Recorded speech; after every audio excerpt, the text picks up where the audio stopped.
BRS working president KTR ను గద్వాల జిల్లా రైతులు కలిశారు. నదీనగర్ లో నివాసంలో కేటీఆర్ ను కలిసిన రైతులు తమ కష్టాలు వివరించారు. సీడ్ పత్తి విత్తనాలు ఫెయిల్ అవడంతో తీవ్రంగా నష్టపోయామని చెప్పారు. పత్తి విత్తనాలు సరఫరా చేసిన కంపెనీలపై చర్యలకు ప్రభుత్వంపై ఒత్తిడి తీసుకురావాలని కేటీఆర్ కు రైతులు విజ్ఞప్తి చేశారు. కురువ విజయ్ ఆధ్వర్యంలో కేటీఆర్ ను కలిసిన రైతులు తమకు అండగా ఉండాలని కోరారు.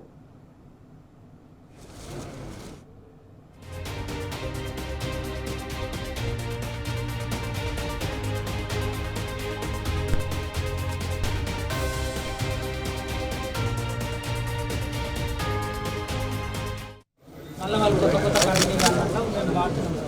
ఆ వాడడం వల్ల ఏమైందంటే ఈ సంవత్సరం 100 మందిలో 40% ఫెయిల్డ్ అని చెప్పారు. 60% పాస్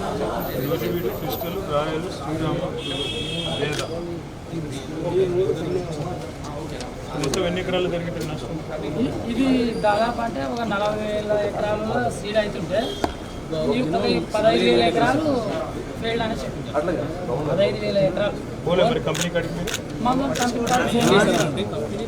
రైతులకు అగ్రికల్చర్ డిపార్ట్మెంట్ ఆర్గనైజర్ దళాలను పెట్టుకుని వాళ్ళ ద్వారా చేస్తున్నారు. మాఫియా ఏమైంది కొత్తగా ఈ ఒక్క సంవత్సరం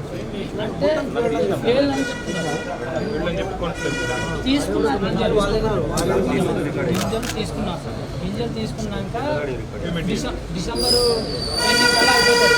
అయిపోయిన తర్వాత మాకు ఎప్పుడు చెప్తున్నారంటే ఏప్రిల్ మే ఈ మార్చి లాస్ట్కి ఫెయిల్డ్ అని చెప్తున్నారు. అట్లా చెప్పడం వలన మాకు వాళ్ళతోనే డబ్బులు తీసుకున్నారు. వాళ్ళు ఒక 5 లక్షలు తీసుకుంటే 1 లక్ష వడ్డీ వేస్తుంది 2 రూపాయలు. అట్లా తీసుకొని అట్లా వడ్డీ వేసి మీ గింజలు ఫెయిల్ అయినాయిరా, మీరు ట్రాన్స్ఫర్ మీద సంతకం చేస్తారా, లేదంటే మీది ప్లాట్ ఉందా, నువ్వు ఇక్కడ భూమి ఐక్యం చేస్తావా అని ఇట్లా అబ్యూజ్ చేస్తున్నారు. ఎట్లా చేసినారో మాకే అర్థం. మేము పెట్టబట్టి 15 సంవత్సరాలు అయింది ఇది సీడ్.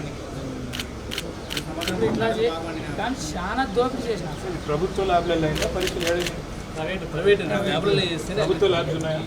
లేవు. రియల్స్టేట్ డిపార్ట్మెంట్ యూనివర్సిటీలో ప్రభుత్వ ల్యాబ్స్ చేస్తారా పరీక్షలు? ఆ ల్యాబ్లో లేవని తెలియదు. బిల్లు ప్రైవేట్ ఒక వేరే తీసుకోవచ్చు. ప్రభుత్వ ల్యాబ్స్ సంబంధం ఉండదా? మాకు